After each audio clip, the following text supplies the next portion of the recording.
महाराष्ट्रातल्या सर्व आशा आणि गटप्रवर्तक महिलांना प्रजासत्ताक दिनाच्या हार्दिक शुभेच्छा।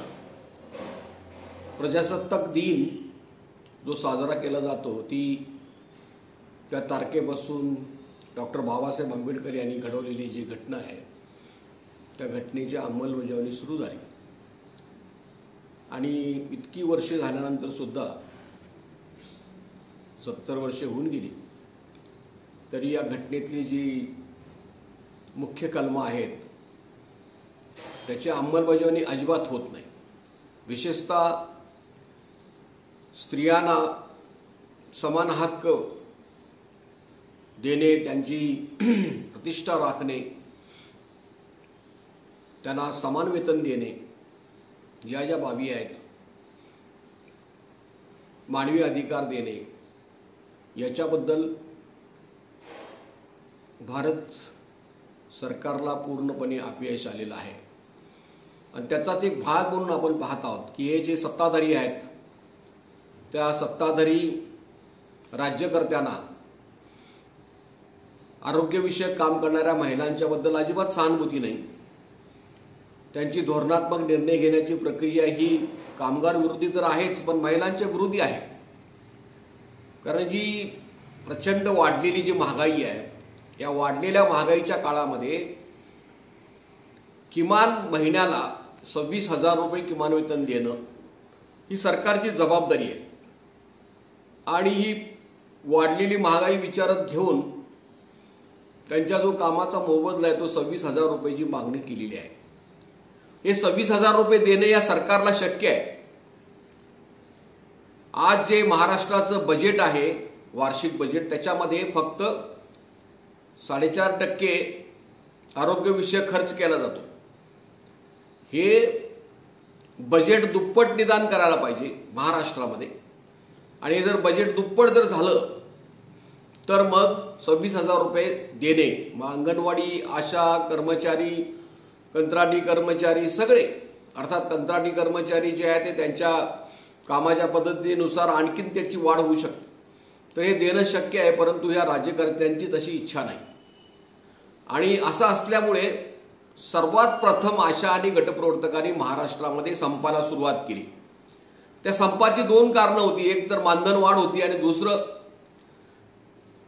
आशा आणि गटप्रवर्तक महिलांच्यावर सुद्धा जे ऑनलाईन कामं लादली जात होती त्याचा एक अत्यंत राग असंतोष आशांच्या मध्ये पसरलेला होता। या राज्यकर्त्यांना कसलीही पर्वा नाही, काही विचार करत नाही। हे मंत्री गप्प बसतात आणि राष्ट्रीय आरोग्य अभियानामधले अधिकारी आणि इतर आरोग्य खात्यातले अधिकारी स्वतःच्या मनाली ते मंत्रालयात बसून ऑर्डर काढतात, आदेश देतात आणि खाली करायला सांगतात। 59 योजना आशांच्यावर सोपवलेल्या आहेत, गटप्रवर्तकांच्यावर सोपवलेल्या आहेत। जे आशा काम करतात त्याचा आढावा बहुतांश गटप्रवर्तकांना घ्यावा लागतो आणि 59 योजनांचं काम करणे एका महिन्यामध्ये करणं कसं काय शक्य आहे? हे महिला असल्यामुळेच हे करतायत, हे सहन करतायत आणि याच्याबद्दल महाराष्ट्र सरकार आम्ही अनेक वेळा संघटनांनी मागणी करून सुद्धा आशांच्या कामाचं मोजमाप करायला तयार नाही। त्यांना आम्ही अनेक वेळा सांगितलं तुम्ही जी कामं लादलेली आहेत ते एकदा वाचून बघा, फाईल ओपन करून बघा आणि ही कामं एक स्त्री महिन्याभरामध्ये करू शकते का, तिला किती वेळ लागेल याचा विचार करा। अशा महिला आपली कामं करून घेण्यासाठी आपली मुलं, घरातली माणसं यांची मदत घेते। आता ती नुसती डायरी भरायचं म्हटलं तरी सुद्धा शक्य नाही आणि यांची डायरी येते एप्रिल महिन्याची, ते डिसेंबर महिन्यामध्ये येते। त्याच्या आधी यांनी 15-20 वह्या घातलेल्या आहेत, त्याही बऱ्याच ठिकाणी खरेदी त्याची आहे ती आशांना करावी लागते आणि असं सगळं ह्या पद्धतीने तुम्ही हे जे ऑनलाईन कामाची सक्ती केलेली आहे, दादागिरी चालू आहे, ही बंद करा अशी आपण मागणी केलेली आहे। पण हे अधिकारी एवढे निर्लज्ज आहेत, काहीही बघत नाहीत। आमचं निवेदन मी वाचत नाही धड आणि आपला आहे तो तोरा मिळवून व्हॉट्सअपवर इतर ठिकाणी मेसेज टाकतात, आशांना बोलून धमक्या देतात। अशा पद्धतीने जे त्यांना अधिकार नाहीत त्यांचा वापर केला जातो। तर या सर्व अन्यायाविरुद्ध सर्वप्रथम आशाने संपाला सुरुवात केली 18 ऑक्टोबर रोजी।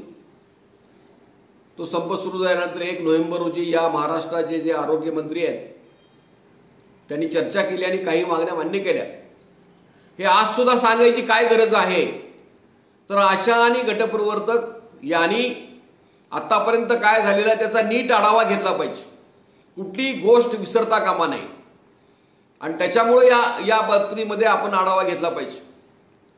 एक लक्षात घेतलं पाहिजे की गटप्रवर्तकांच्यासाठी विशेषतः विचार करायला हवा। आशाना 1 नोव्हेंबर रोजी आरोग्यमंत्र्यांनी घोषित केलं की त्यांना 7,000 रुपये महिन्याला वाढ दिली जाईल, 2,000 रुपयेची भाऊबीज दिली जाईल, APL BPL भेदभाव न करता त्यांना जनश्री योजनेचे लाभ देण्यात येतील। त्यांनी गटप्रवर्तक महिलांच्यासाठी 6,200 घोषित केलं।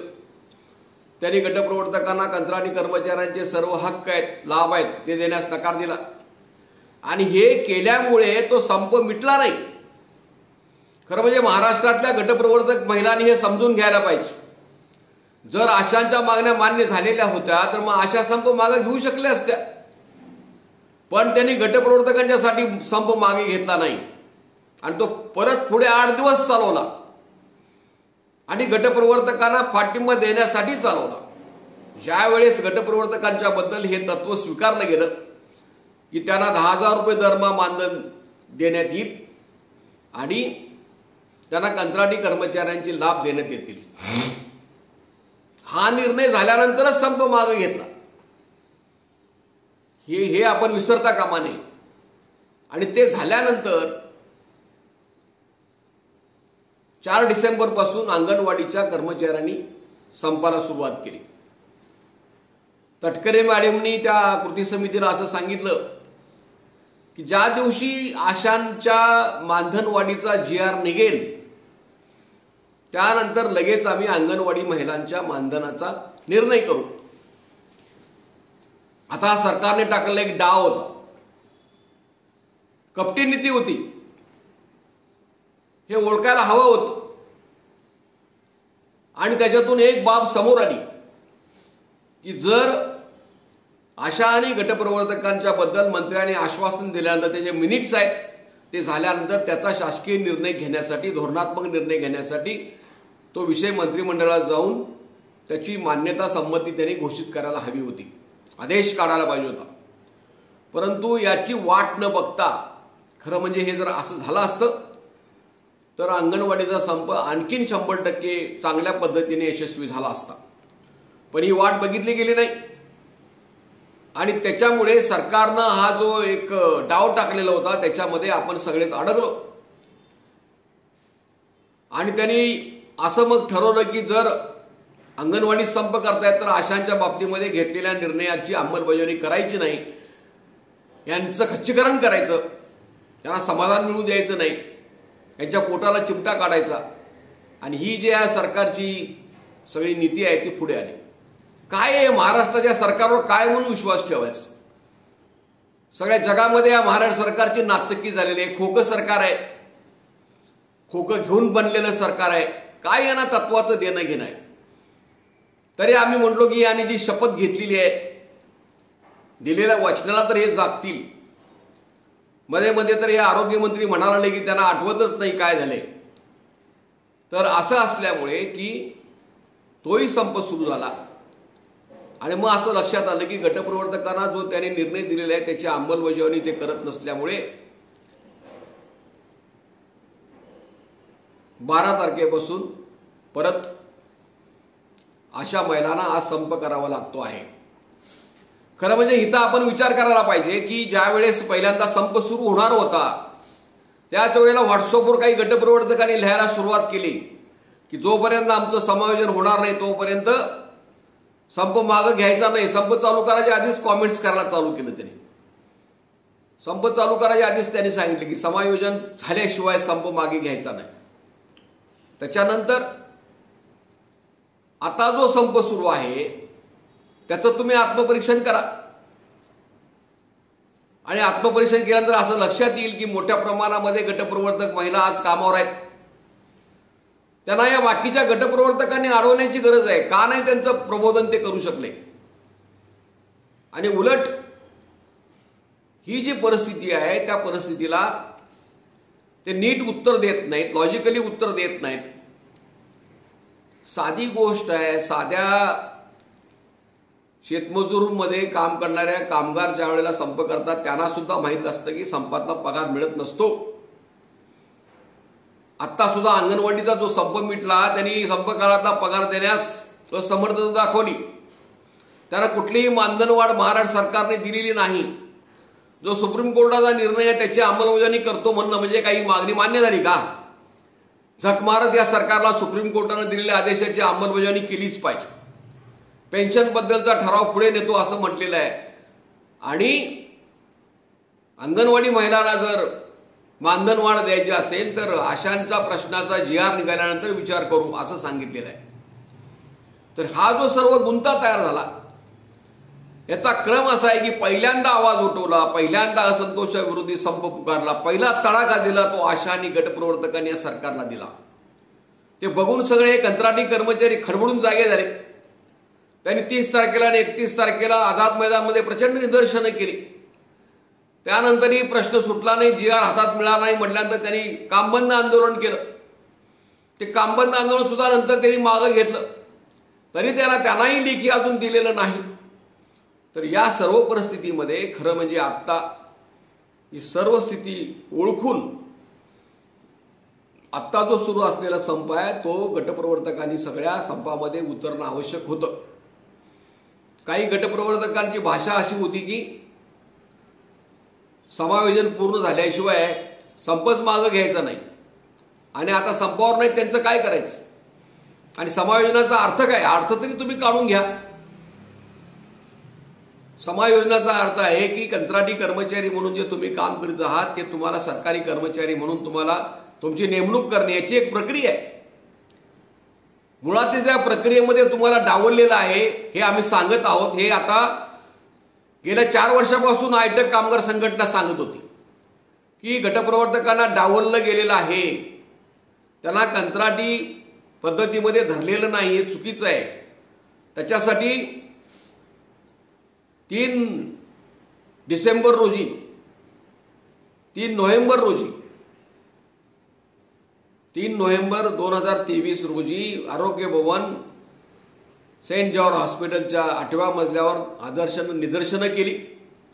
ठिय्या आंदोलन केल्यानंतरच मग अभियान संचालकांनी तुम्ही सुद्धा सर्व कंत्राटीच आहात असं पत्र त्यांनी दिल्लीला पाठवून दिलेलं आहे. आता आमचं म्हणणं असं आहे की मुख्य मुद्दा आहे तो हा आहे,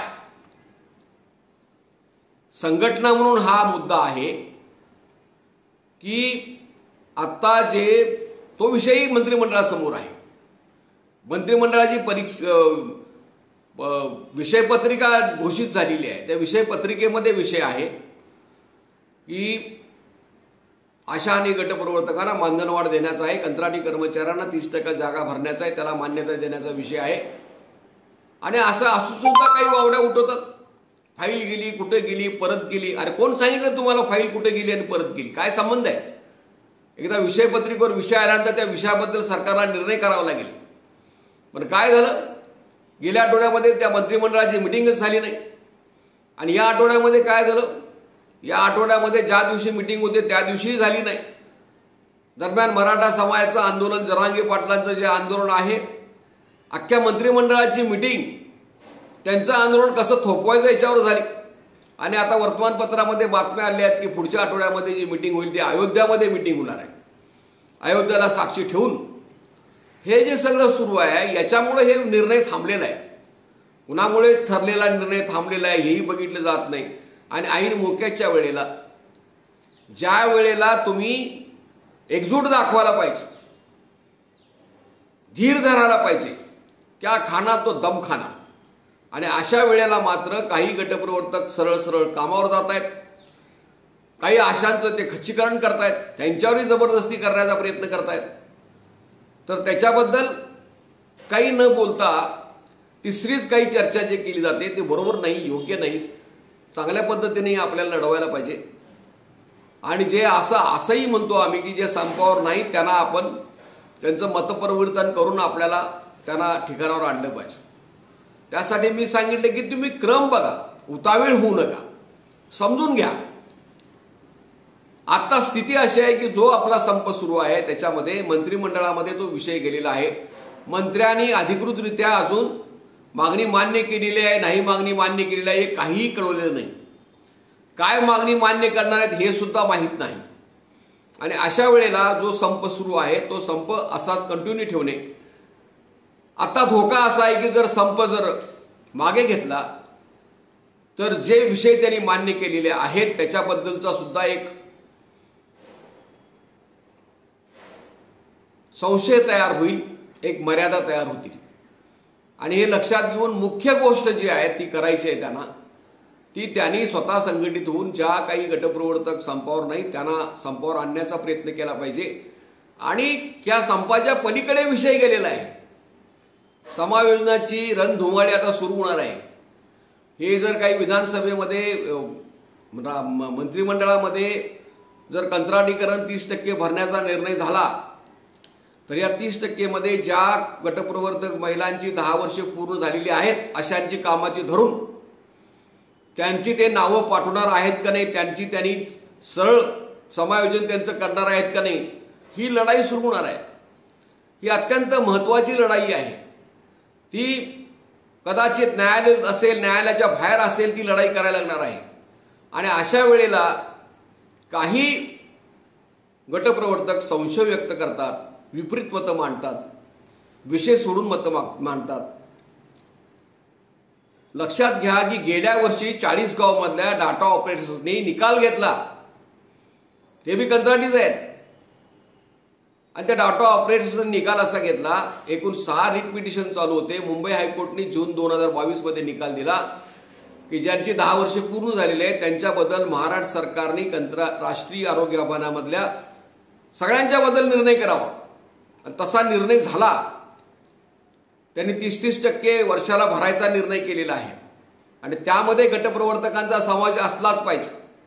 आम्ही असं म्हणतोय की तुम्ही कंत्राटीच आहात, तुम्ही कशाला स्वतःचा कंत्राटी करा म्हणून मागणी करताय. मागणी अशी आहे फक्त की ठीक आहे पगारामध्ये फरक आहे परंतु आदेशामध्ये फरक नाही, कामामध्ये फरक नाही. समान कामाला समान वेतन मिळालं पाहिजे. 10 वर्ष ज्यांची पूर्ण झाली आहे त्यांची नोकरी कायम करायला पाहिजे.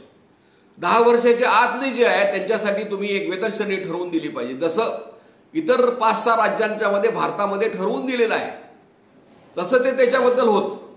त्यामुळे खरं म्हणजे आशा आणि गटप्रवर्तकांच्या संपामध्ये सगळ्यात कसोटी लागलेली आहे ती गटप्रवर्तकांच्या प्रश्नाला लागलेली आहे. आणि संप मिटायच्या आधीच काही गोष्टी आपण मिळवलेल्या आहेत.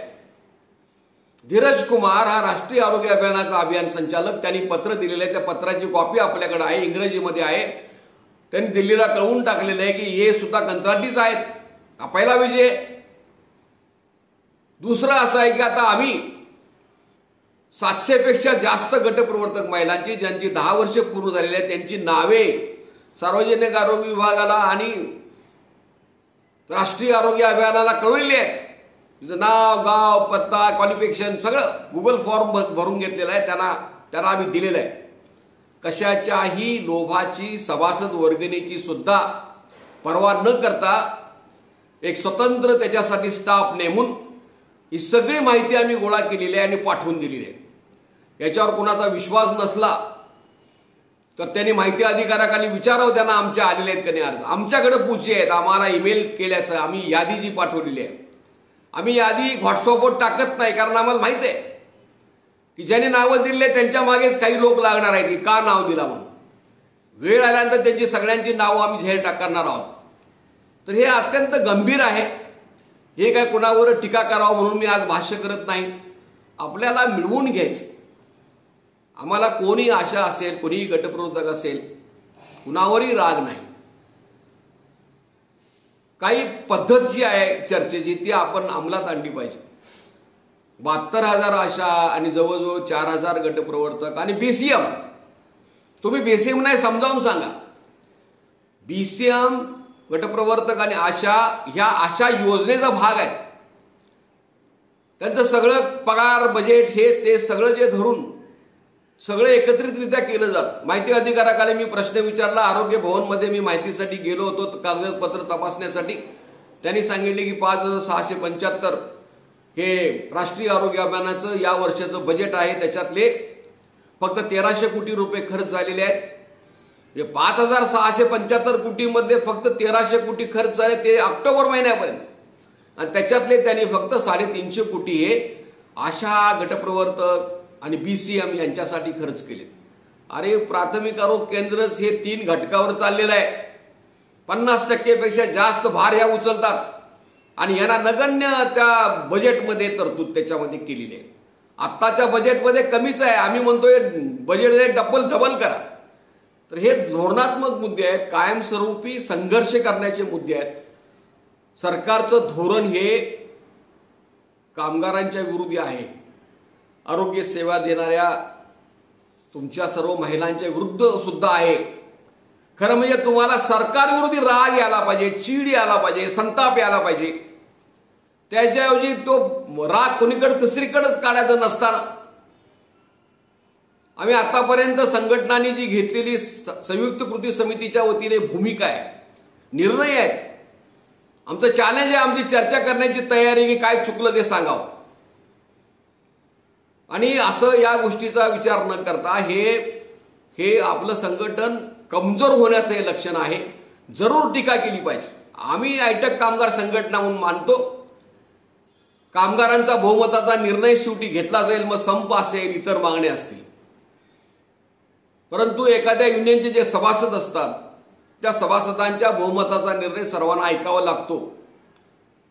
कोणतरी एखादा किस्मार खान उठतो आणि सांगतो मी म्हणेल तसं व्हायला पाहिजे, असं होत नसतं।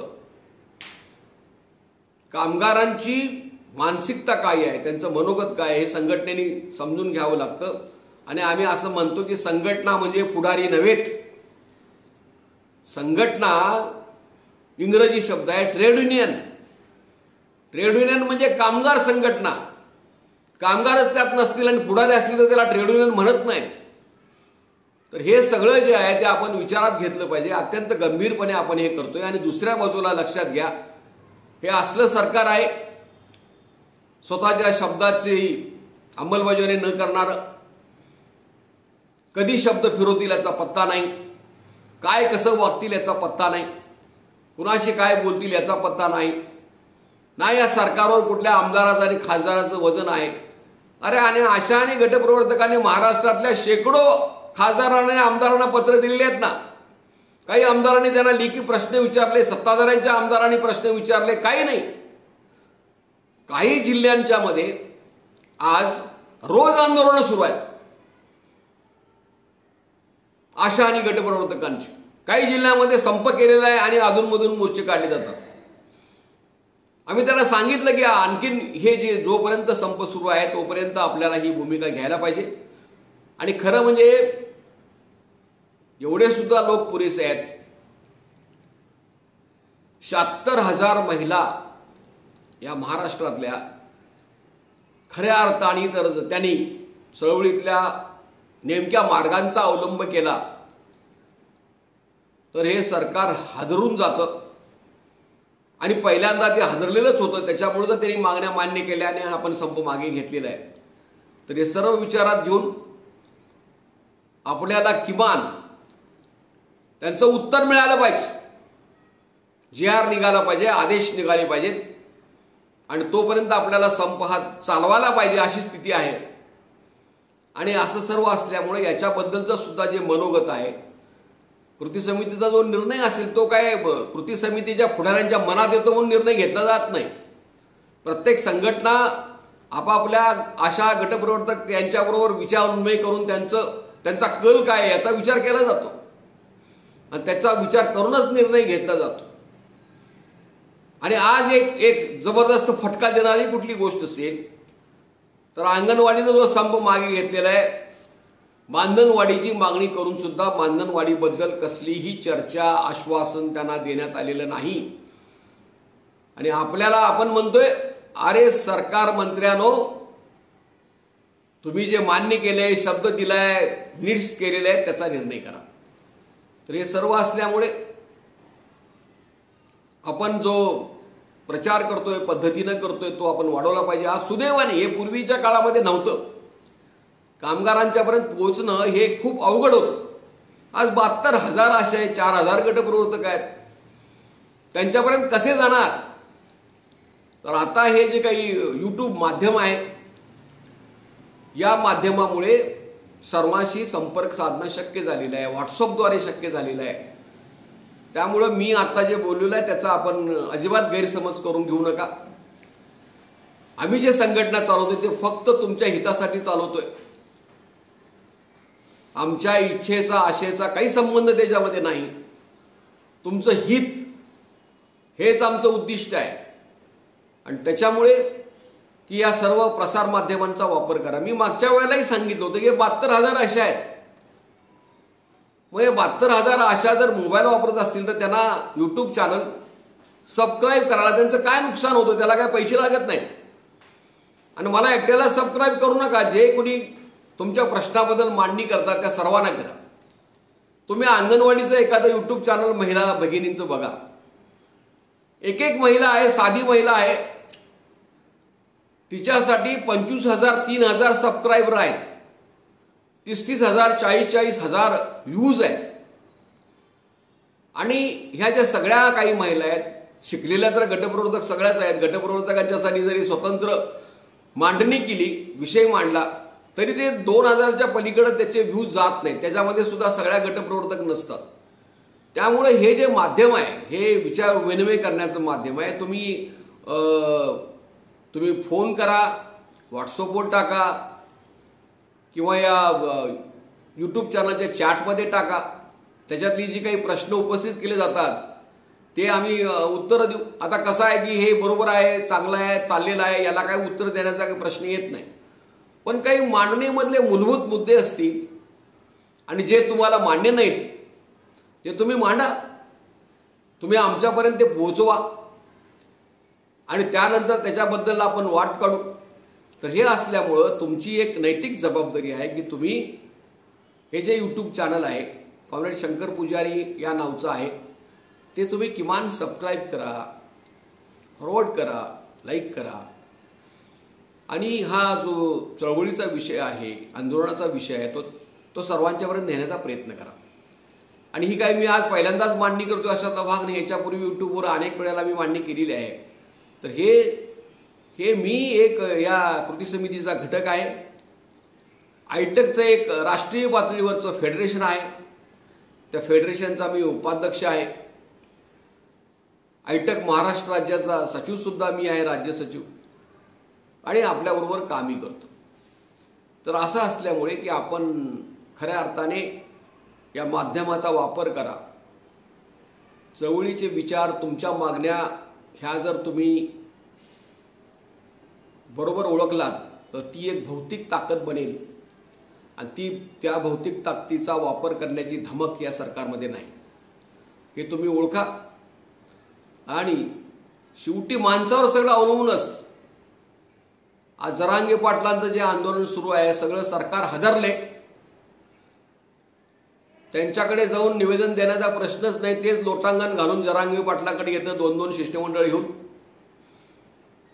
आणि त्यांना आता मुंबईत जाण्यामध्ये कुणी अडवू शकत नाही अशी परिस्थिती निर्माण झालेली आहे. तर जनताची सार्वभौम असते.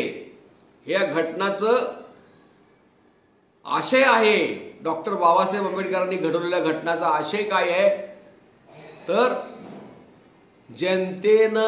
जनतेसाठी आणि जनतेकडून चालवलं गेलेलं राज्य जे आहे ती लोकशाही. त्या लोकशाहीमध्ये हे जे प्रजासत्ताक आहे, हा शब्दामध्येच प्रजासत्ता म्हणजे प्रजेची सत्ता आहे. ही सत्ता काही राजकारणी येऊन नासवून पैशाचा खेळ करून दादागिरी करून उलटवण्याचा जरी प्रयत्न केला तर शेवटी जनता त्यांना उलटून लागते. आज जगामध्ये आपण पाहतोय की एका बाजूला अमेरिका, इस्रायल, अनेक श्रीमंत देश पॅलेस्टाईनला गाडण्याचा प्रयत्न करतायत. गेल्या 70 वर्षापासून त्यांच्यावर अन्याय केला जातो. पण एक हमास आणि एक पॅलेस्टाईनचा पराभव इस्रायल करू शकलेला नाही.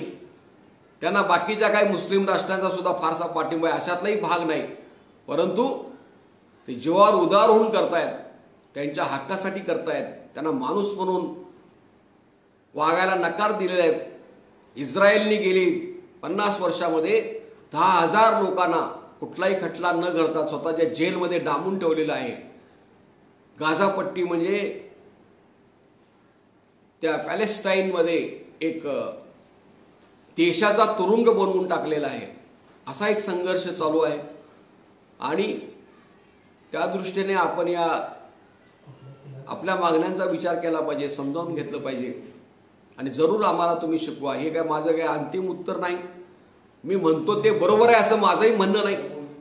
जरूर याच्यामध्ये काही चुका असतील तर दुरुस्त करायला पाहिजे आणि आपण या सगळ्या चळवळीमध्ये सक्रिय भागीदारी करायला पाहिजे आणि जोपर्यंत संप चालू आहे तोपर्यंत तुम्हाला जमेल त्या मार्गाने आंदोलन तीव्र करण्याचा प्रयत्न केला पाहिजे आणि हे आपण कराल असं मला विश्वास वाटतो.